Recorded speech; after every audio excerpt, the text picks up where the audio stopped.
ঘৰত অহাৰ কাৰণে আপোনাক কেইটামান কথা সুধো, আপুনি কথাটো ক'ব উত্তৰটো। প্ৰথমতে আপোনাক কওকচোন, আপোনাৰ জীৱনত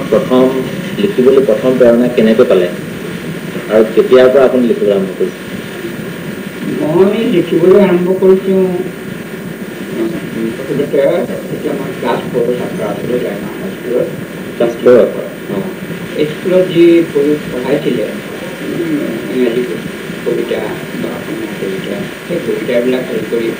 তেতিয়া এই তেনেকুৱা ধৰণৰ কবিতা লিখিবলৈ চেষ্টা কৰিছিলোঁ। তাৰপিছত 1935 চনত যেতিয়া মই হাইস্কুললৈ গ'লোঁ, তেতিয়া তাত সাধাৰণতে লিখা আৰম্ভ কৰিলোঁ। আৰু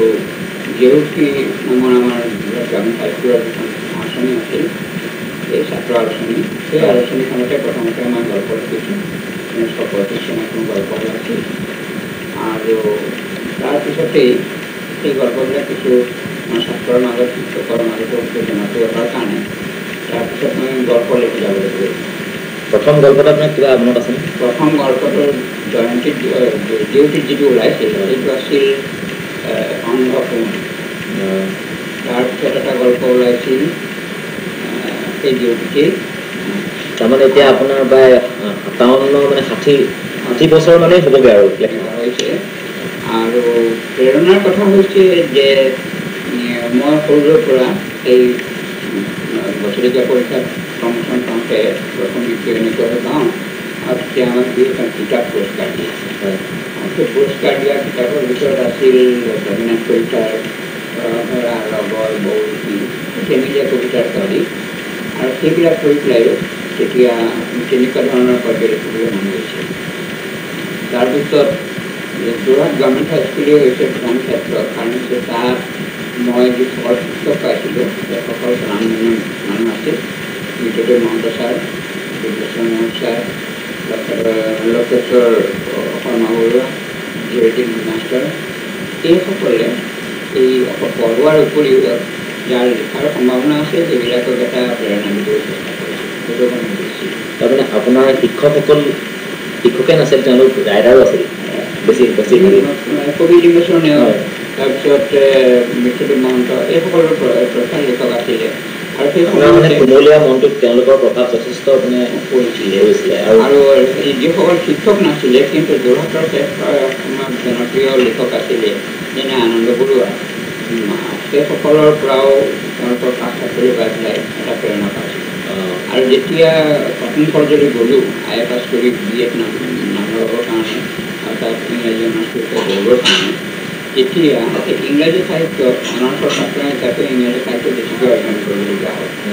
আৰু তেতিয়া সেই ৰোমান্টিক কবিসকলৰ কবিতাই বেছিকৈ পঢ়োৱা হৈছিল, ৰোমান্টিক উপন্যাস গল্প ইত্যাদি পঢ়োৱা হৈছিল। আৰু অনাৰ্ছৰ ছাত্ৰসকল পাঠ্যপুথি পঢ়িলে নহয়তো, যেতিয়া ফলাফল ওলালে তেতিয়া চাকৰি বিচাৰিবলগীয়া হ'ল। আৰু সেই সময়তে দ্বিতীয় মাহসমূহ আৰম্ভ হৈ গৈছিল। গতিকে মই যিকোনো চাকৰি পালে সেইসমূহ কৰিবলগীয়া অৱস্থা আছিল। গতিকে মই SI ইনস্পেক্টৰৰ কাম কৰিলোঁ 14 মাহ। কোন চনৰ পৰা কৰিছিলে? সেইটো 1941 চনত। 1941। তেতিয়াতো আপুনি সাহিত্য লিখি আছিলে? তেতিয়া লিখি আছিলোঁ। তেতিয়া আপুনি ব্যস্ত হৈ থকা স্বত্বেও আপুনি লিখিব পাৰিছিলে? তাৰপিছতে এই আফটাৰ চাকৰি এৰিলোঁ। এৰাৰ পিছত দ্বিতীয় মাহ সময়ত সেই সময়ত মই চিভিলিয়ান চেঞ্চৰ হিচাপে 44-45 আৰু নহয় 42-ৰ পৰা হেৰি কৰিলোঁ। 42-ৰ পৰা 46 কিন্তু শেষ হোৱালৈকে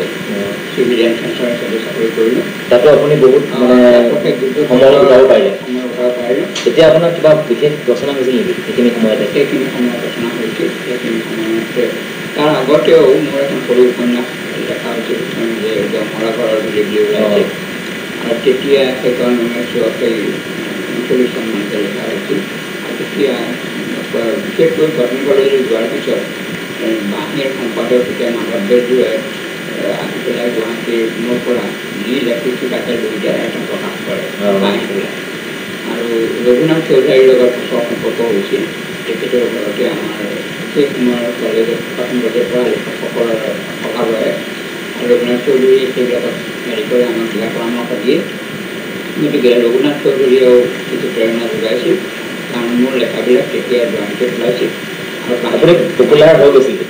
তেতিয়া জনাজাত হৈছিলোঁ আৰু জয়ন্তী আলোচনীখনে ৰঘুনাথ চৌধুৰীয়ে সম্পাদনা কৰা জয়ন্তী আলোচনীখনে 1968 চনমানত মই 70 চনমানত মনত নাই মোৰ এখন সদৌ অসম ভিত্তিক চুটিগল্পৰ প্ৰতিযোগিতা পাতিছিল তাত মোৰ এটা গল্প সেইটোৱে অসমৰ ভিতৰত এটা প্ৰথম হৈছিল সেইটো যুক্তি আৰু যৌৱন নামে গল্পটো আৰু সেইটো জয়ন্তীত ওলাইছিল এইদৰে এটা স্বীকৃতি পোৱাৰ কাৰণে মোৰ লিখি যাবলৈ এটা মনৰ বল আহিলে আৰু মই লিখি যাব ধৰিলোঁ যেতিয়া বাণীখনতো লগে লগে ওলাই জয়ন্তীটো ওলাই তেতিয়া আপোনাৰ ছদ্মনামত ওলাইছিলে নাই নিজৰ নামত ওলাইছিলে তাৰপিছতে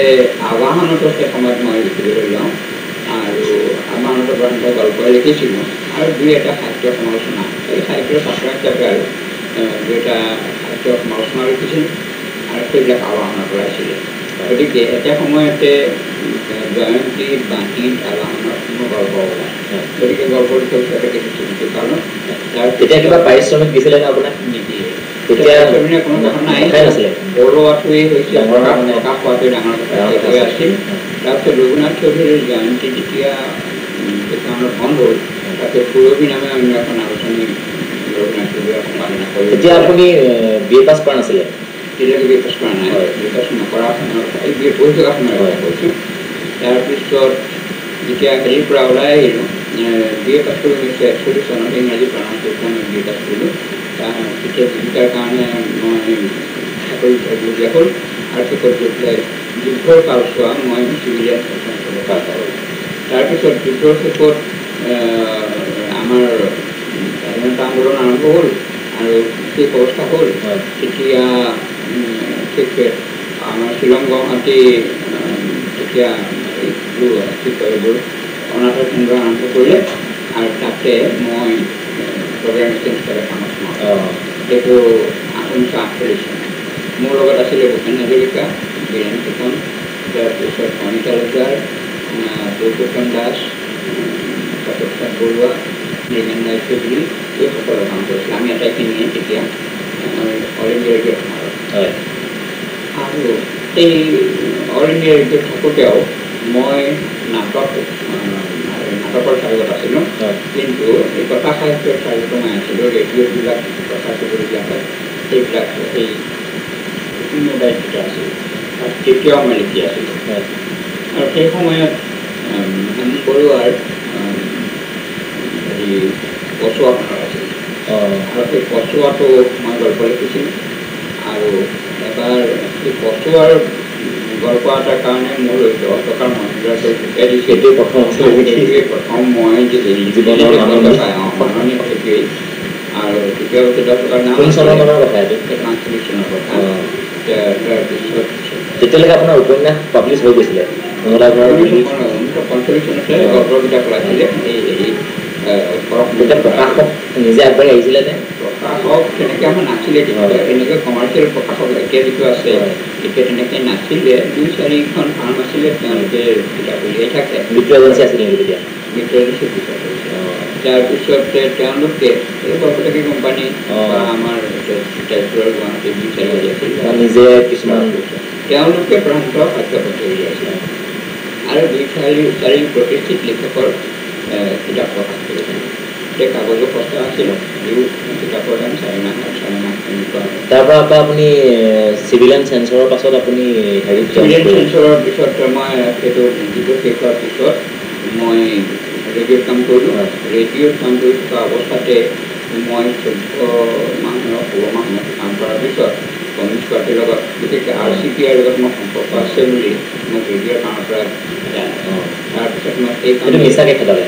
মই মোৰ CPIৰ লগত সম্পৰ্ক আছিল RCPৰ লগত নাছিলে তাৰপিছতে মই আহিলোঁ যে আকৌ জীৱিকাৰ চিন্তা কৰিবলগীয়া হ'ল তেতিয়া টিকিয়াল হাইস্কুলত শিক্ষক ডাঙৰ প্ৰতিষ্ঠাপক নহয় তেতিয়া আৰম্ভ কৰিছে হাইস্কুল ছেকশ্যনটো তাত টিকিয়াল হাইস্কুলত কাম কৰিলোঁ তাতে আপুনি কিমান চনলৈকে কৰিলে তাত মই 50লৈকে কৰিলোঁ তাৰপিছতে তেতিয়া আপুনি বেছ কষ্ট কৰিবলগীয়া হৈছিলে এই ব্যস্তমণি আহোঁ যাওঁ আৰু তাৰপিছতে কুৰালগুৰিত এটা হাইস্কুল পাতিবলৈ লোৱা হ'ল তেতিয়া মই তাৰে প্ৰতিষ্ঠাপক প্ৰথম হেৰি প্ৰধান শিক্ষক হিচাপে তাত যোগদান কৰিলোঁ শুৱালগুৰি আৰু তাৰ 50 চনৰ পৰা নেকি 50 চনৰ আৰু তাৰ মাজতে মই MA পৰীক্ষা দিলোঁ নিজৰ প্ৰাইভেট হিচাপে পঢ়ি প্ৰাইভেট হিচাপে পঢ়ি মই হেৰি দিছিলোঁ কলকাতা ইউনিভাৰ্চিটিতে আমাৰ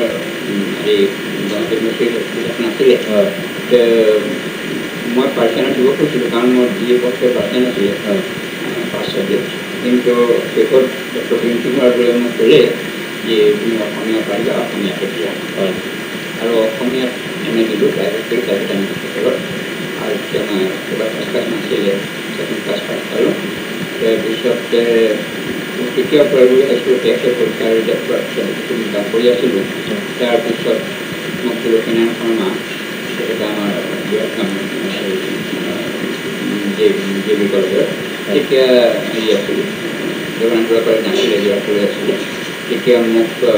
তালৈ লৈ গ'ল অসমীয়া পঢ়াবৰ কাৰণে আৰু 1951 চনত মই জগন্নাথ কলেজৰ অসমীয়া বিভাগৰ অধ্যাপক হিচাপে কাম কৰিছিলোঁ 1951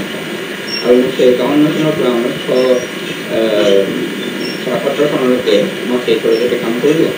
তাৰপিছত তাৰ পৰাই মই এইটো ডিপাৰ্টমেণ্ট আৰু অসমীয়া প্ৰচাৰ এই হিচাপে মই তাৰ পৰা অৱসৰ ল'লোঁ অৱসৰৰ মোৰ সময় হোৱা নাছিলে 77 চনত মোক যেতিয়া ৰাজ্যসভালৈ নিৰ্বাচিত কৰিলে তেতিয়া মোৰ আৰু 2 বছৰ বা 3 বছৰ পালোহেঁতেন কিন্তু মই উঠিবলৈ কাৰণে মই আৰু হেৰি নকৰিলোঁ কলেজত নাথাকিলোঁ আৰু ছুটি ল'লোঁ সেইখিনি কথা প্ৰায়বিলাকে জানে আৰু 82 পৰা আৰু তাৰপিছতে 1945 চনত হেৰি হ'ল মোক অলপ দিনৰ কাৰণে তেতিয়া জগন্নাথ কলেজৰ প্ৰিন্সিপাল প্ৰশান্ত সন্দিকৈয়ে আমাৰ হেৰিত কলেজত পাৰ্চেণ্ট পঢ়াবৰ কাৰণে মোক নিয়োগ কৰিছিল মই পাৰ্চেণ্টৰ MA নাছিলোঁ কিন্তু পাৰ্চেণ্টৰ জ্ঞান আছিল কাৰণে পাৰ্চেণ্ট পঢ়াব দিছিল এইখিনিয়ে মোৰ বাবা এতিয়া আপোনাৰ গল্প কিতাপবোৰৰ বিষয়ে অলপ কওক কেনে পৰিস্থিতিত কেনেদৰে লেখা হৈছিলে বিশেষ উল্লেখযোগ্য কিবা কথা আছে নেকি আপোনাৰ মনত বিশেষ উল্লেখযোগ্য কথা নাই কথা হৈছে কবিতা যেনেকৈ ভাৱ প্ৰকাশৰ এটা মাধ্যম তেনেকৈ আমাৰ অনুভূতি উপলব্ধি পৰ্যবেক্ষণ এইবিলাকক চুটিগল্পৰ মাধ্যমেৰে সৈতে প্ৰকাশ কৰিব পাৰি টেকনিকটো আয়ত্ব কৰা দৰকাৰী কথা চুটিগল্প উপন্যাসো নহয় চুটিগল্প কবিতাও নহয় চুটিগল্প ৰচনাও নহয় চুটিগল্পৰ এটা নিজস্ব বিশেষত্ব আছে আৰু এটা সাহিত্যিক প্ৰক্ৰিয়া সাহিত্যিক মাধ্যম আৰু কম কথাৰ ভিতৰত কোনো বাহুল্য নকৈ কিদৰে এটা চিত্ৰ দাঙিবলৈ পাৰি সেই টেকনিকটো আহৰণ কৰিব পাৰিলে আয়ত্ব কৰিব পাৰিলে তেতিয়া সফল চুটিগল্পৰ সফল হয়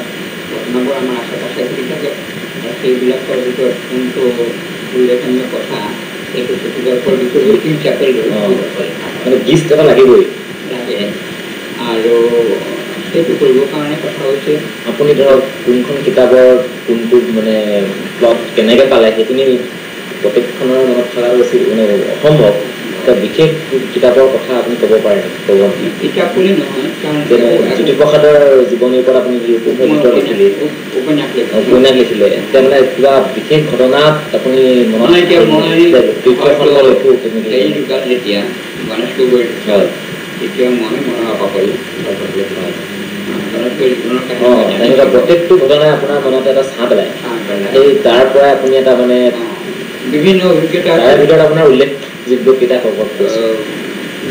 হেৰি এতিয়া উপন্যাসৰ ক্ষেত্ৰত ক'ব লাগিলে জ্যোতিপ্ৰসাদ আগৰৱালাৰ লগত মোৰ কৈফালে এটা ওচৰ সম্পৰ্ক হৈছিল তেওঁ হেৰি আছিল গণনাট্য সংঘৰ সভাপতি আছিল অসমত আৰু ময়ো পিছলৈ গণনাট্য সংঘৰ অসমৰ সভাপতি হৈছিলোঁ লক্ষ্মীনাথ হৈছিল আৰু গণনাট্য সংঘৰ এজন কৰ্মী হিচাপে মই ভাৰতবৰ্ষ ভ্ৰমণ কৰিছিলোঁ বম্বে অধিৱেশনলৈ গৈছিলোঁ দক্ষিণ ভাৰতত 1954 চনত দক্ষিণ ভাৰত ভ্ৰমণলৈ গৈছিলোঁ শিল্পীবিলাক লৈ আৰু ইয়াৰ আগতে জ্যোতিপ্ৰসাদ আগৰৱালাক মই ডিব্ৰুগড়ত গুৱাহাটীত তেজপুৰত এইবিলাক ঠাইত লগ পাইছিলোঁ সেইকাৰণে তেওঁৰ জীৱনটোৰ কিছু ওচৰৰ পৰা মই জানিবলৈ সুবিধা হৈছিল সেইকাৰণে সমলখিনিও গোটাই আছিলে পাই আছিলোঁ তীৰ্থৰ যাত্ৰী তেখেত ঢুকোৱাৰ পাছত লিখিছে নেকি তাৰপিছতে তেতিয়া জ্যোতিপ্ৰসাদে আজি যিটো জনপ্ৰিয়তা আছে বা আজি যিটো সামাজিক কেপাচিটি আছে তেতিয়া নাছিলে তেনেকৈ নাছিলে যিটো এবাৰ নাছিলে ষ্ট্ৰাগল কৰি আছে ষ্ট্ৰাগল কৰি আছিলে আৰু আপুনি কিন্তু গম পাইছিলে যে মহান কলাকাৰ হ'ব আছিলে মই ৰেডিঅ'ত কাম কৰি থাকোঁতে জ্যোতিপ্ৰসাদক মাৰ্কেটত পাইছিলোঁ তেওঁ কেতিয়াবা অনুপ্ৰাণিত হৈছিল বুক কৰি পেলাই তেওঁক অনা হৈছিল কোনো প্ৰব্লেমৰ কাৰণে আৰু সেই সময়ত তেওঁৰ লগত আলোচনা বিলোচনা কৰাৰ মোৰ সুবিধা হৈছিল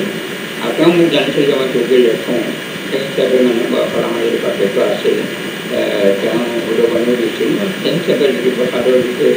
আৰু মই বৰ আঘাত পাইছিলোঁ তেওঁ যেতিয়া ঢুকাই থাকিলে আৰু শেষৰ জীৱনত তেওঁৰ জীৱনত সংঘাত দিব হৈছিল সেইবিলাকৰ বিষয়ে মই জানিছিলোঁ সেইকাৰণে তেওঁৰ জীৱনত এইবিলাক অধ্যয়ন কৰিছিলোঁ অন্যান্য কিছুমান গল্প কিছুমান উপন্যাস হয়তো অভিজ্ঞতাৰ ভিত্তিত লেখা নাইবা কেতিয়াবা কাৰোবাৰ মুখত শুনা এটা কাহিনী সেই কাহিনীটোৰ গল্পৰ লিখন বা কেতিয়াবা উপন্যাসৰ লিখন তেনেকৈ বনজুই সঁচা কাহিনীৰ ভিতৰত ভিত্তি লেখা তেনেকৈ ছবিঘৰ যিটো কাল্পনিক যিটো ভিত্তি আছে তাৰ অঘৰী আত্মাৰ কাহিনী কাহিনীও কেতিয়াবা সঁচা কাহিনীৰ ভিত্তিত লিখা সেইখনে পালে সাহিত্য একাডেমী বঁটা পালে সূৰুযমুখীৰ স্বপ্নখন সঁচা নেকি সূৰুযমুখীৰ স্বপ্নখনৰ সঁচা কাহিনী হেৰিটো সজাবলগীয়া হৈছে কিন্তু সেই কাহিনীটো আমাৰ গাঁৱৰে কাহিনী তেনেকুৱা ৰকমৰ ঘটনা আৰু সঁচা ঘটনা নহ'লে সম্পূৰ্ণ কল্পনা কৰি পেলাই এখন উপন্যাস লেখাটো টান কথা আপোনাৰ অন্তৰত দুখৰ অনুভূতি হ'লেহে আপুনি লিখিব পাৰে নে আপুনি আনন্দিত হ'লেও আপুনি লিখিব পাৰে নহয় এই কথা হৈছে কি কোনটো কথাই আমাৰ মনত অনুভূতি চুই যায় সেইটো হৈছে দৰকাৰী কথা আৰু সেইটো কিদৰে মানুহৰ দিয়া যায় শব্দৰ প্ৰতি কেনেকৈ অনা যায় শব্দ শিক্ষক লোৱা যায় সেইটো চিন্তা কৰা হয় আৰু সেইদৰেই আৰু ভাষাৰ ওপৰতো দখল লাগে তাৰ পৰা ৰচনা কৌশল আমিষ বা টেকনিকৰ ওপৰতো এটা দখল লাগে আপুনি যিহেতু সৰুকালৰ পৰা সংস্কৃত উৰ্দু আৰবী সকলো ভাষাতে আপুনি দক্ষতা আছিলে সেইকাৰণে হয়তো আপোনাৰ বেছ বা ফাউণ্ডেশ্যনটো খুব ভাল হৈছিলে সাহিত্যৰ সৃষ্টিৰ ক্ষেত্ৰত আপোনাৰ শব্দ সম্ভাৰ আহি গৈছিলে অসমীয়া আমি সঁচা কথা ক'বলৈ গ'লে ইংৰাজী মই যদি কিবা ভালকৈ শিকিছিলোঁ সেই দেৰগাঁও হাইস্কুলত পঢ়ি থাকোঁতেই ইংৰাজীৰ যিটো ব্যাকৰণৰ বেকগ্ৰাউণ্ড মানে গ্ৰামাৰৰ এইখিনি মই দেৰগাঁও হাইস্কুলতে পঢ়িছিলোঁ চন্দ্ৰনাথ খাউণ্ড ইন্দ্ৰেশ্বৰ বৰুৱা এইসকলৰ পৰাই শিকিছিলোঁ তাৰমানে শব্দ জ্ঞানটো এক নম্বৰৰ কথা যেন লাগে সাহিত্য মোৰ অৱশ্যে হেৰি পোনপটীয়াকৈ মই আৰবী পঢ়া নাছিলোঁ মই ফাৰ্চী পঢ়িছিলোঁ ফাৰ্চী বিভাগ কৰিছিলোঁ কিন্তু মই ফাৰ্চী সাহিত্য আপোনাক যথেষ্ট কৰিছিলে আৰু মই সংস্কৃত পঢ়িছিলোঁ কাৰণ দেৰগাঁও হাইস্কুলত পাৰ্চিয়ান এৰেবিক নাছিল তেতিয়া গতিকে মই সংস্কৃতকে পঢ়িবলগীয়া হৈছিল কিন্তু যেতিয়া যোৰহাট গাৰ্লছ হাইস্কুললৈ গ'লোঁ তেতিয়া মই এৰেবিক নলৈ মই পাৰ্চিয়ান গ'লোঁ আৰু যোৰহাট গভৰ্ণমেণ্ট যোৰহাট কলেজত আকৌ পাৰ্চিয়ানৰ টিচাৰ নাছিলে গতিকে মই তেতিয়া পাৰ্চিয়ান এৰিবলগীয়া হ'ল কিন্তু কটন কলেজলৈ গৈ আকৌ মই পাৰ্চিয়ান লৈ পেলাই পাৰ্চিয়ান বি এ পাছ কৰিলোঁ তাৰপিছত ইংলিছটো পঢ়িছিলোঁ আৰু বেংগলী সাহিত্যতে আমি ৰবীন্দ্ৰনাথ পঢ়িছিলোঁ বেংগলী শিকিছিলোঁ সংস্কৃত জনাৰ কাৰণে দেৱনাগৰী এলফাবেট চিনি পোৱাৰ কাৰণে হিন্দী পঢ়িবলৈ মোৰ অসুবিধা হোৱা নাছিলে আৰু ফাৰ্চী জনাৰ কাৰণে উৰ্দু পঢ়িবলৈ অসুবিধা হোৱা নাছিলে পিছলৈ আপুনি জাৰ্মানী আৰু ফ্ৰেন্সো শিকিছিলে জাৰ্মান সিমান নহয় ইটালিয়ান ফ্ৰেঞ্চ আৰু ৰাছিয়ান কিছু শিকিছিলোঁ কিন্তু মূলত অৰিজিনেল সাহিত্যিকৰ আপোনাৰ প্ৰভাৱ আছিলে লগত আপোনাৰ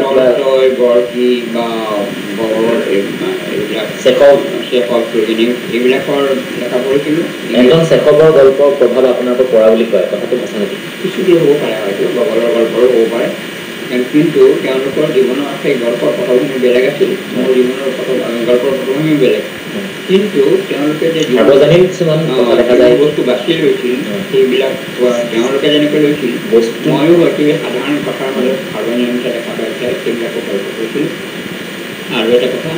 যে ইংৰাজী সাহিত্যৰ ছাত্ৰ হিচাপে অনাৰ্থৰ ছাত্ৰ হিচাপে বিশেষকৈ আমি ইণ্টাৰনেশ্যনেল লিটাৰেচাৰ পঢ়িবলগীয়া হৈছিল গতিকে ফ্ৰেঞ্চ ইটালিয়ান ইংলিছ ৰাছিয়ান এইবিলাক সাহিত্যৰ কিছু আমি পাবলগীয়া হৈছিল জানিবলগীয়া হৈছিল গতিকে এইখিনি আপোনাৰ ফাউণ্ডেশ্যনটো গঢ়াত সহায় কৰিছিলে বুলি তাৰমানে এতিয়া বুজা গৈছে যে এজন সাহিত্যিক ভাল সাহিত্যিক হ'বৰ কাৰণে তেখেতৰ যথেষ্ট জ্ঞানৰ প্ৰয়োজন তেখেতৰ জ্ঞানখিনি নাথাকিলে তেখেত কেনেকৈ সাহিত্যিক হ'ব নহয় কথা হৈছে আপুনি কি ভাবে সহানুভূতিশীল পৰ্যবেক্ষণ এটা লাগে দ্বিতীয় কথা হৈছে তাক ব্যাখ্যা বিশ্লেষণ কৰিব জানিব লাগে মানে অবজাৰভেশ্যন তাৰপিছত এনালাইচিছ ইণ্টাৰপ্ৰিটেশ্যন তাৰপিছত সেইটো সাহিত্য কোনটো মাধ্যমেৰে আনিব সেইটো কথাৰ চিন্তা আৰু সিদ্ধান্ত ল'ব লাগে তাৰপিছত সেইটো লিখি পেলাই সেইটো লিখিব লাগে কিছুমান সাহিত্যিকে কয় মানে লেখা পাইছোঁ মানে প্ৰথমতে ঠিক কৰি ল'ব লাগে যে মই কবিতা লিখিম নে চুটিগল্প লিখিম নে গল্প উপন্যাস লিখিম তেনেকুৱা কিবা কথা আছে নেকি কৰি ল'ব লাগিব নেকি যে মই কি লিখিম নেচাৰেলি অহাটোৱে উচিত নেচাৰেলি যিটো আহে কোনোবাই কবিতা হিচাপে ধৰা দিছে কোনোবাই হয়তো মাধ্যমটো তেওঁ কবিতাৰ অনুভূতিৰ জগততেই তেওঁ প্ৰকাশ কৰিব বিচাৰে কোনোবাই ফেক্টখিনি চিত্ৰখিনি দাঙি দি পেলাই হেৰি কৰে গল্প উপন্যাসটো সেইভাৱেই কৰে বেলেগে আৰু তেওঁ ব্যাখ্যা প্ৰি প্লেন কৰি পেলাই লেখাটো আপোনাৰ ক্ষেত্ৰত আপুনি প্ৰি প্লেন উপন্যাস যদি সম্পৰ্কত কিছু চিন্তা কৰিবলগীয়া হয় জকাটো আগতে ভাবি নল'লে এইখনত মই কি ক'ব খুজিছোঁ কাৰ চিত্ৰ দাঙি ধৰিব খুজিছোঁ পলিটিকেল প্ৰব্লেম ডেফিনেটিভ হ'ব নালাগিব নহয় সেইটো এটা কথা আপুনি আপোনাক কওকচোন কেনেকৈ লিখে আৰু কেনেদৰে আপুনি লিখি যাব পাৰে মানে আপুনি কিবা পদ্ধতি অৱলম্বন কৰে পদ্ধতিৰ বিশেষ কথা নাই এইটো কথাটো মেকানিকেল নহয় কথাটো হৈছে ছাবজেক্ট মেটাৰটোৰ লগত লিখকজনৰ এটা ইনভলভমেণ্ট থাকিব মই যিটো বিষয়ে লিখিব খুজিছোঁ সেই বিষয়ে মোৰ এটা সৰল পাৰ্চপেক্টিভ সৰল নলেজ মোৰ থাকিব লাগে আৰু সেইটো থাকিলে কিদৰে মই তাক হেৰি কৰিম সাহিত্যিক ৰূপ দিম সেইটো বিষয়ে এটা ধাৰণা থাকিব লাগে আৰু আৰম্ভণি মধ্যৱৰ্তী অৱস্থা আৰু পৰিণতি বা সমাপ্তি এইটো কেনেকৈ ঘটাম সেই বিষয়েও কিছু চিন্তা কৰা দৰকাৰ সেইখিনি এজন বিশেষকৈ কাহিনীকাৰে জানিব লাগে আৰু বাকত কাহিনীকাৰে মানে সেইখিনি লিখকে মানে পাঠকে গম নোপোৱাকৈ বস্তুটো সোমোৱাই লৈ যায় কিন্তু যদি নতুন হেৰি কৰিব উপায় নাই যে পাঠক শ্ৰেণী আছে আৰু মই পাঠকে পঢ়িবৰ কাৰণে লিখিছোঁ আৰু মোৰ যিটো বক্তব্য সেই কথাটো মই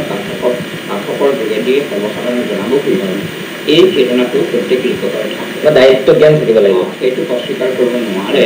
আৰু যদি পাঠকেই নাই তেতিয়াহ'লে অকলে লিখি কি লাভ হয় মানে পাঠকৰ উদ্দেশ্যই লেখা হয় আৰু ইনফেক্ট যদি ছ'চাইটি কিছু কবিয়ে কয় যে কবিতাটো মই নিজৰ কাৰণেহে লিখিছোঁ পাঠকৰ কাৰণে কয় নিজৰ কাৰণে লিখিলে লিখাৰ অধিকাৰ তেওঁৰ আছে কিন্তু সেইটো কিবা কাৰ্য কৰি যদি কিবা হেৰি হয় সেইটো সাহিত্যিক এটা সৃষ্টি হ'ব পাৰে কিন্তু সামাজিক তাৰ প্ৰতিক্ৰিয়া কি হয় সেইটো চাবলগীয়া কথা এজন লিখকে তোৰ বিলাসী নিজৰ প্ৰতি দায়িত্ব নহয় সেইটো হেৰি কৰিবলগীয়া হয় আৰু এতিয়া কথা এটা চলি আছে যে সিদিনাও আলোচনা হৈছে দেখিছোঁ কৰবাত যে এই যে পুৰস্কাৰ ইত্যাদি দিয়ে পুৰস্কাৰবিলাকে সাহিত্যিক প্ৰেৰণা দিয়ে নেকি খুব বেছি মোৰ ধাৰণা যে খুব বেছি প্ৰেৰণা নিদিয়ে কাম এটা হৈ যোৱাৰ পিছত সমাজে তাৰ স্বীকৃতি দিয়ে আৰু সেইকাৰণে তেওঁ এটা পুৰস্কাৰ পায় কিন্তু এটা আস্থা এটা আহে যে ৰাইজে স্বীকৃতি দিছে সেই কথাটো সেইটো এটা এচেঞ্চিয়েল কথাও কিন্তু কিছুমান কথা এতিয়া যেনেকৈ মই ছ'ভিয়েট নেহৰু এৱাৰ্ড পালোঁ 1965 চনত 1963 চনত মই ভ্ৰমণৰ কাৰণে গৈছিলোঁ আৰু ভ্ৰমণলৈ যাওঁতে ইমান ভাৰতীয় লিখকসকলৰ লিখক দল যিটো গৈছিলে তেওঁলোকৰ মই নেতা হিচাপে গৈছিলোঁ তাৰপিছত আহি পেলাই মই মাজত এখন হিমালয় নামৰ কিতাপখন লিখিলোঁ ভ্ৰমণ কাহিনী আৰু সেই ভ্ৰমণ কাহিনীখনে স্বীকৃতি লাভ কৰিলে আৰু তাৰ কাৰণে মই লিখালোঁ ছ'ভিয়েট নেহৰু এৱাৰ্ড পালোঁ এতিয়া ছ'ভিয়েট নেহৰু এৱাৰ্ড পোৱাৰ কাৰণে মই হয়তো ছ'ভিয়েটৰ মানুহে বৰ বেছি ক'ব নোৱাৰে কথাটো সেই জাতসকলে মাত্ৰ ক'ব পাৰে কিন্তু অসমৰ মানুহে গম পালে যে মোৰ বাহিৰে অন্যান্য আৰু দুই চাৰিজন হেৰি দেশ ভ্ৰমণ কৰা লিখকেও হেৰি পাইছে শ্ৰীলংকা পাইছে আৰু অন্যান্য পাইছে যে তেওঁলোকে এনেকুৱা দুখন দেশৰ মাজত এটা যদি ভাৱৰ আদান প্ৰদান হয় দেশখনক আমাৰ দেশত সাধাৰণ পাঠকৰ লগত চিনাকি কৰি দিয়া হৈছে কিতাপখনৰ যোগেদি সেই হিচাপে তাৰ স্বীকৃতি হিচাপে তেওঁলোকে আৰু এটা দিছিল কিন্তু অভয়াত্মাৰ কাহিনীৰ কাৰণে যদি মই সাহিত্য একাডেমী বঁটা পাওঁ তেতিয়া তাৰ সাহিত্যিক গুণৰ কাৰণে গঠন দিয়া হৈছিল কোনো অন্য কনচিডাৰেশ্যন ৰাজনৈতিক আজিকালি ৰাজনৈতিক কনচিডাৰেশ্যনটো প্ৰায় দেখা যায় নোবেল প্ৰাইজ পৰ্যন্ত সেইটো হয় গতিকে আমি আশা কৰোঁ যে আপুনি হয়তো অদূৰ ভৱিষ্যতে আপুনি জ্ঞানপীঠ পাব কিন্তু নাপালেও আপোনাৰ মনত কোনো আক্ষেপ নাথাকিব যিহেতু সকলো সম্পৰ্কে মই প্ৰবন্ধ এটা আগ্ৰহ দেখিছিলোঁ যেতিয়া পদ্মভূষণ দিলে হয়। আৰু পদ্মভূষণ আনিব আগতে মোক পদ্মশ্ৰী দিছিলে হয়। তাৰপিছত এইবাৰ পদ্মভূষণ দিলে এইটো এটা ডাঙৰ সন্মান অসমীয়া সাহিত্য বা আমাৰ নিজৰ এইটো মোৰ লিখক হিচাপে কুটুম দিছে পৰিয়ালৰ মাজতো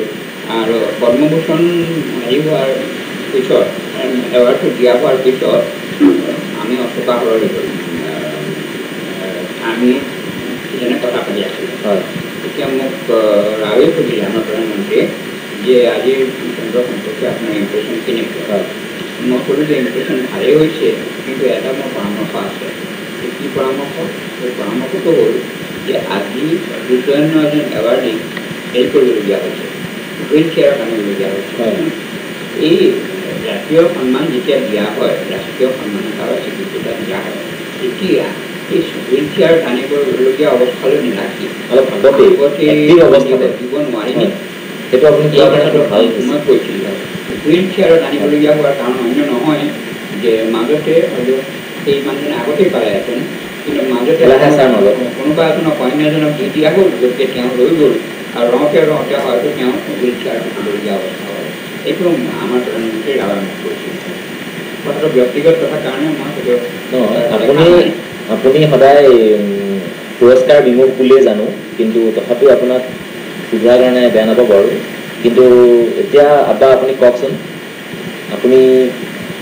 ক'লে যে কোনো পদ্ধতি আপুনি অৱলম্বন নকৰে লিখোঁতে গতিকে আপুনি কেনেকৈ লিখে মানে কেনেদৰে আপুনি লিখি যাব পাৰে তাৰ বিষয়ে দুটামান লাইন কওকচোন কেনেদৰে আপুনি লিখি যাব পাৰে মনৰ ভিতৰতে এটা কল্পনা কৰি লোৱা হয় আৰু সেইটোৱে প্ৰকৃততে লিখি গৈ থাকোঁতে সেই তাৰ যিখিনি আনুষংগিক সম্বল সেইখিনি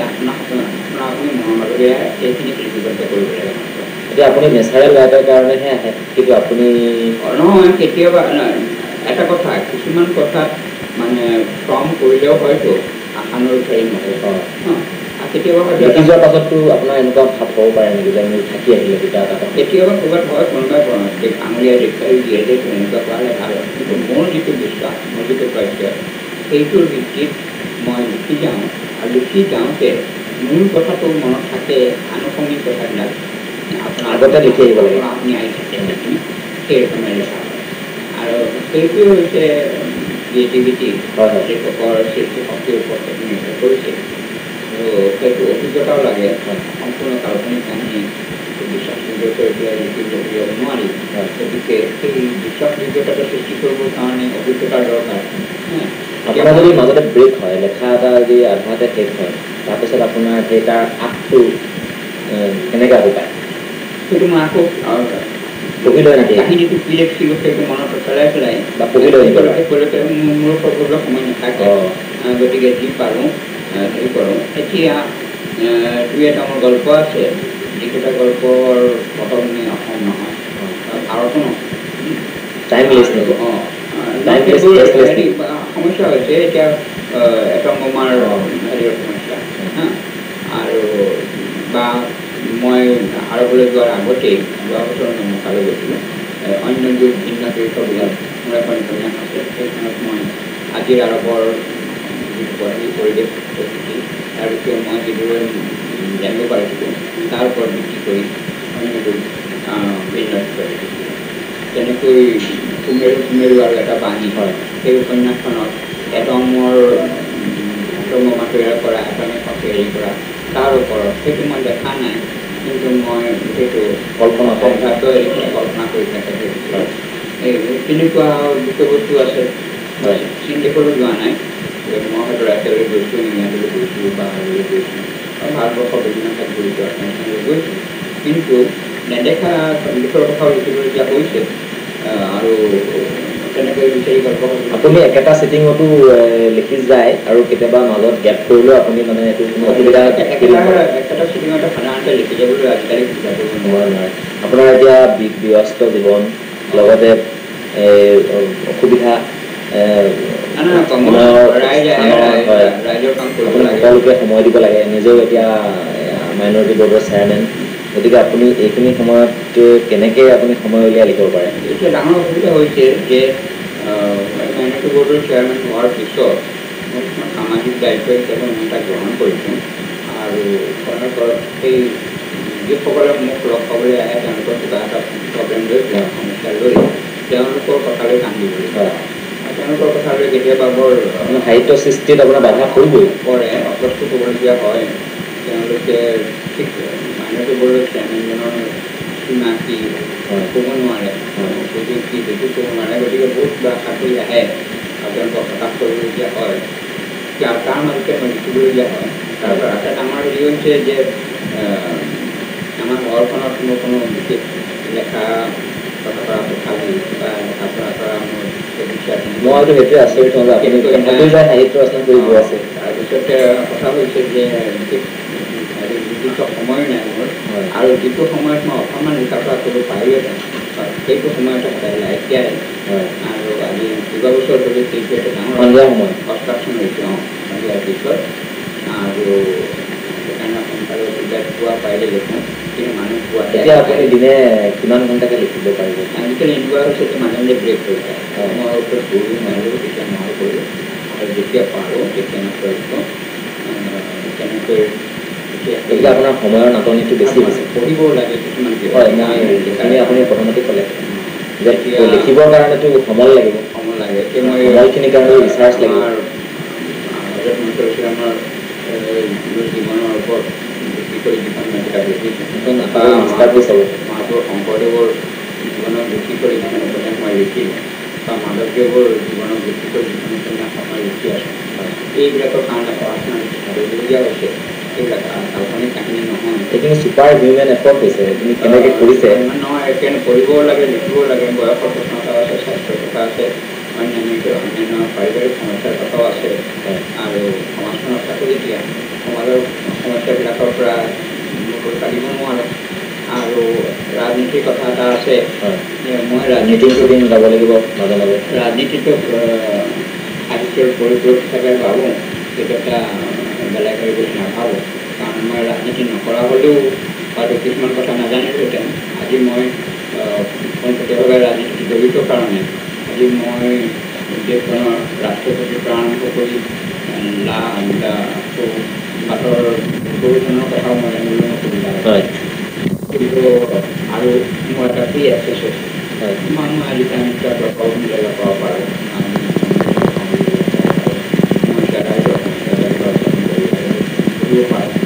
কিন্তু এইবিলাক খন্তেকীয়া সমস্যা সমাধান কৰি থাকোঁতে আপোনাৰ বহুমূলীয়া সময়টো যুগজয়ী সাহিত্য ৰচনাৰ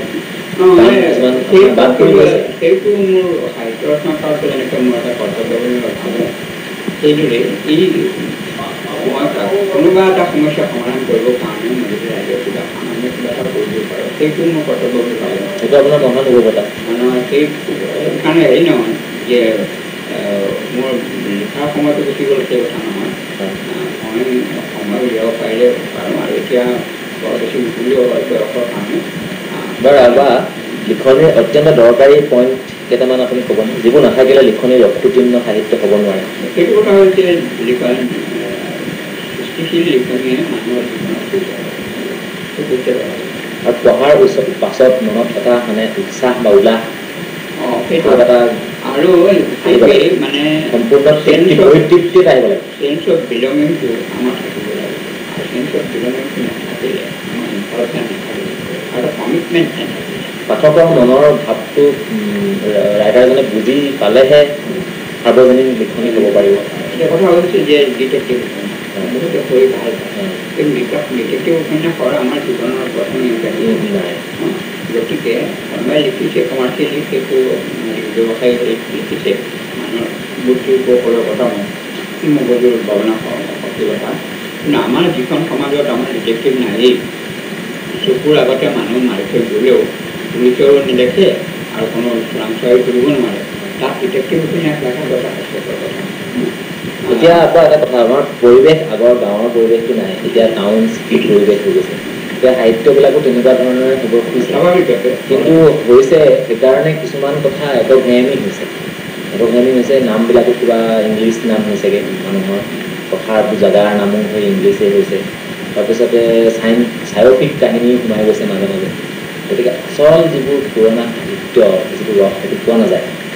আৰু এতিয়া দেখা গৈছে নোবেল প্ৰাইজ পোৱা সাহিত্য নতুন যিবিলাক লেখক আৰু বিখ্যাত লেখক যেনে চালমান ৰাজদীপৰ সাহিত্য তেওঁলোকৰ সাহিত্য পঢ়ি দেখা যায় চিম্বলিজিমটো বেছি আহি গৈছে তেওঁলোকে মানে যিবোৰ কেৰেক্টাৰাইজেশ্যন কৰিছে বেছিভাগে চিম্বলিক কৰি পেলাইছে ফলত বস্তুটো কাল্পনিক বেছি হৈছে বাস্তৱটো কম হৈছে আগৰ শিক্ষকসকলে বিশেষকৈ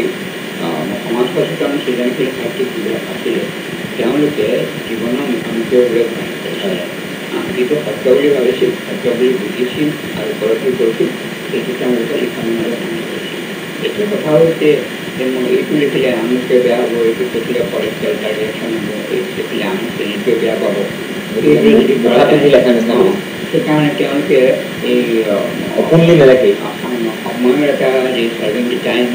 এইটো অৱস্থা হৈছে তাৰ কাৰণে জীৱনীয় হেৰি সৃষ্টি নহয় কিন্তু এটা কথা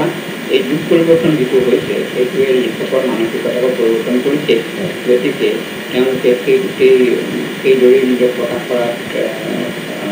সাফল্য আৰ্জন কৰিব পাৰিলে তেনেকুৱা চেষ্টা কৰি ভাবিছে কিন্তু মূলতঃ মানুহ বেছিকেলি হিউমেন বিংছ আৰু হিউমেন বিং জীৱনলৈকে যাওক বেলেগলৈকে যাওক বেলেগলৈকে যাওক আৰু সেইকাৰণে তেওঁলোকে এই মানুহৰ জীৱনক বিশ্ব প্ৰকৃতি আৰু আগৰ যিখিনি হেৰি আছিলে লিখা পঢ়া যেতিয়া নাজানিছিলে তেতিয়াও যিবোৰ গভীৰ চিন্তা কৰিছিলে সৃষ্টি আৰু স্ৰষ্টাৰ সম্পৰ্ক স্ৰষ্টা আৰু মানুহৰ সম্পৰ্ক ইত্যাদি সেইবিলাক এতিয়াও সেই প্ৰশ্ন লৈ গৈছে আৰু সেইবিলাকেই হৈছে আমাৰ সাহিত্যৰ সম্বল আছে সেইবিলাকৰ মূল্য হেৰাই থাকিব বা আপুনি থুলমূলকৈ চুটি গল্প উপন্যাস লিখাৰ নিয়মসমূহ আপুনি ক'বনে নিয়ম বুলি মোৰ নিয়ম আৰু বেলেগে নিয়ম নাই অন্যসকলে যিদৰে লিখে উপন্যাসৰ কি উপদেশ কি আপোনাৰ নতুন লিখকৰ প্ৰতি নতুন লিখকৰ কথা হৈছে তেওঁলোকে সহানুভূতিৰ সৈতে আৰু বুজিবৰ উচ্চাৰে সৈতে এই উচ্চাতিকা ভাবি পেলাই নহয়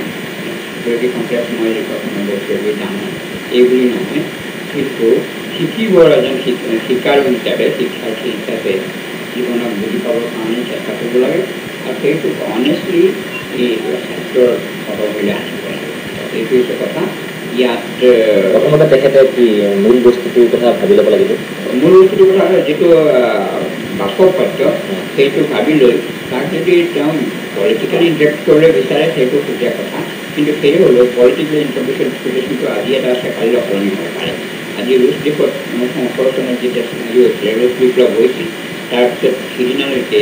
এই কমিউনিজিমেই সাম্যবাদেই মানুহৰ জীৱনৰ সমস্যাৰ ঠিক সমাধানৰ পথ লৈ দিয়া মানুহে ভাবি লৈছে গতিকে পৃথিৱীৰ মানুহে ভাবিছে এতিয়া সেই কমিউনিজিম আকৌ চেটেল বিজলি হৈ গ'ল এতিয়া দেখিলে এইসব সকলো ইচ্ছা মানুহৰ পূৰণ কৰিব নোৱাৰিলে সকলো আদৰ্শ জীৱনৰ সকলো সমস্যাৰ সমাধান কৰিব নোৱাৰিলে গতিকে তেওঁলোকে আকৌ অন্য সত্য বিচাৰিছে সেইকাৰণে এতিয়া জাৰ্মানীখন দুভাগ হৈ আছিলে জাৰ্মানী ইউনিফাইড হ'ল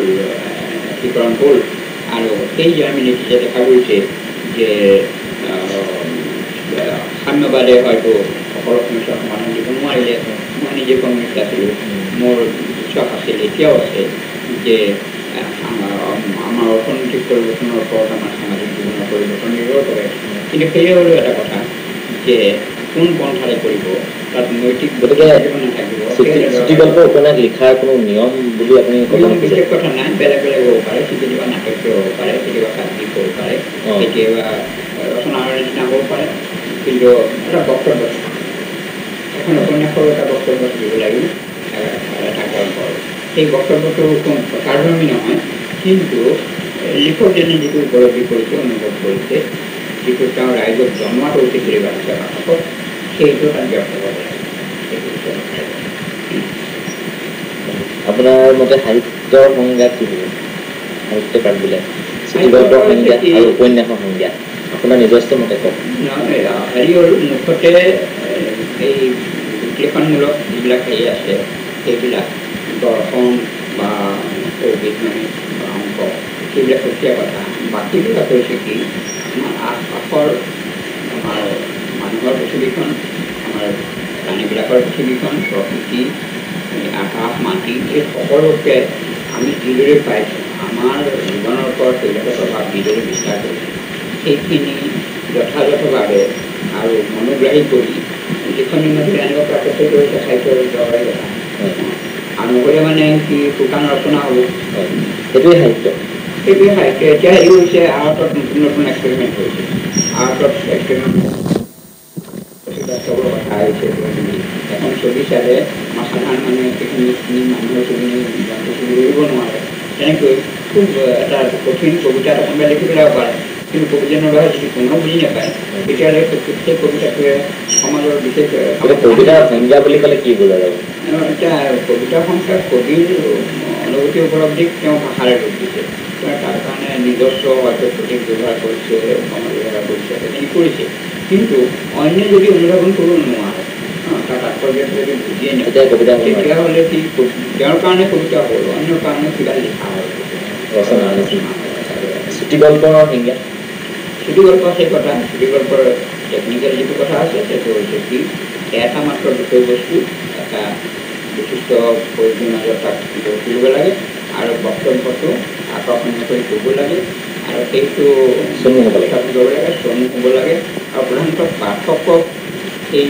বিষয়বস্তুটোৰ প্ৰতি আকৃষ্ট কৰিবৰ কাৰণে কৌশল জানিব লাগে আৰু কিন্তু ইয়াত এলাবৰেশ্যনৰ ঠাই নাই। উপন্যাসত যিটো আছে উপন্যাসৰ সংজ্ঞা সেইকাৰণে উপন্যাস হৈছে কি এটা ডাঙৰ দীঘল চুটিগল্প নেকি? জীৱনৰ নহয়, বৃহত্তৰ পটভূমিত জীৱনৰ ৰূপ দাঙি ধৰা সেইটো হৈছে উপন্যাস। চুটিগল্পৰ খণ্ড উপন্যাসত তাৰমানে এটা প্লটে নাথাকে, তাৰ লগে লগে বহু ছাত্ৰত বহুত থাকিব পাৰে আৰু প্ৰাথমিক কথা কিছু অপ্ৰাথমিক কথা থাকিব পাৰে সেইখিনি উপন্যাসত। আপোনাৰ সফলতম সৃষ্টি কি বুলি ভাবে আজি? সকলো সৃষ্টি মই ক'ব নোৱাৰিছোঁ, ভাষাকে জানিম। তবে নিজৰ মতে গল্পলিখক বুলি স্বীকৃতি দিছে, উপন্যাস লিখক বুলি স্বীকৃতি দিছে, সেইবিলাক মই কৰি আছোঁ। মই হাস্যৰসৰ লেখাও লিখি আছোঁ, তাৰপিছত জীৱনী জীৱন কবিতাও এইটো কৰিছোঁ। কিন্তু কথা হৈছে যে এতিয়াও সৃষ্টি হোৱা নাই যেন লাগে নেকি? আপোনাৰ সফলতম সৃষ্টি যেন এতিয়া আপুনি দিব পৰা নাই তেনেকুৱা ভাৱ এটা সেইটো কথা ক'ব নোৱাৰি, কাৰণ হজৰত মহম্মদৰ ওপৰত আপুনি যিখন লিখিছে সেইখনো হয়তো সফলতম সৃষ্টি বুলিয়েই সেইখন হৈছে ঠিক সৃজনীমূলক সাহিত্য বুলি মই নকওঁ, কিন্তু সাহিত্যিক মূল্যটো তাৰ থাকিবই যদিও বিৰোধী নহয় আপোনাৰ। অসমীয়া ভাষাত আমাৰ হজৰত মহম্মদ চল্লামৰ জীৱন সম্পৰ্কে কিতাপ আছে নহয়, কিন্তু সাহিত্যিক মূল্য থকা এখন জীৱনী যেনে বিশদভাৱে আলোচনা কৰা তেনেকুৱা সকলো ধৰ্মৰ মানুহে তাৰ পঢ়ি পেলাই এটা বিষয়টো বুজি পাব পৰা তেনেকুৱা ৰকমৰ আমাৰ কিতাপ নাই বুলি ধাৰণা কৰি মই কিতাপখন ওলালে ৰাইজে কি বুলি গতিকে এতিয়াও আপুনি সফলতম সৃষ্টি কি বুলি ক'লে হয়তো আপুনি একে আখৰে ক'ব নোৱাৰি, হয়তো আগলৈ ওলাবলৈ আছে। সেইটো এটা ইংৰাজী কবিতা এটা আছে, the best is yet to be, গতিকে সেইটো যুগজয়ী সাহিত্য ৰচনাৰ ক্ষেত্ৰত আপোনাৰ অৰিহণা কি বুলি ভাবে আপুনি? এই কথা একো ক'ব নোৱাৰি, কাৰণ হৈছে কি আমি ল'ৰাকালত আপোনাৰ মনত অলপ সন্তুষ্টি আহিছেনে? কিবা এটা দিছোঁ হাইস্কুলত বা পাঠশালা স্কুলত থাকোঁতে আমি দুই চাৰিটা পদ্য পঢ়িছিলোঁ। সেই আজিকালি তেনেকুৱা ধৰণৰ পদ্য মানে নিলিখেও আৰু তেনেকুৱা পদ্য নপঢ়েও, কিন্তু সেইবিলাকৰ ইম্পেক্টটো আমাৰ ওপৰত এনেকুৱা ধৰণৰ পৰিছিল যে আমি সেইটো পাৰ হৈ গ'ল যদিও সেইবিলাক সেই ল'ৰাকালত পঢ়া কিছুমান কবিতা বা পদ্য আমাৰ এতিয়া মনত পৰি আছে। তেনেকৈ হয়তো আমি মোৰ লেখাবিলাকৰ মাজত দুই চাৰিটা হয়তো ভৱিষ্যতৰ মানুহে কোনোবাই পঢ়িব, সেইটোৱে কথা। কিন্তু যুগজয়ী কোনটো হ'ব আৰু কোনটো নহ'ব সেইটো সময়ে বিচাৰ কৰিব, সেইটো আমি বিচাৰ কৰিব নোৱাৰোঁ। আপুনি নিজকে অৰিহণা দিছোঁ বুলি আপুনি নভাবে? নহয়, এতিয়া মোল্লাকাতুল মছজিদ যাৰ যিটো শক্তি আছে সিটোৱে কৰিব পাৰে। তাৰ ভিতৰত এটা কথা আছে যে পৰিৱেশ পৰিস্থিতি ব্যক্তিগত সীমাবদ্ধতাই সকলো আছে নহয়, আৰু সেইখিনি অতিক্ৰম কৰাটো বৰ টান কথা। আৰু সেইকাৰণে সাহিত্যিক বুলি পেলাই বিশেষভাৱে একৰকমৰ আমাৰ মানুহ নাই। এতিয়া অসমৰ কোনোবা সাহিত্যিকে আমাৰ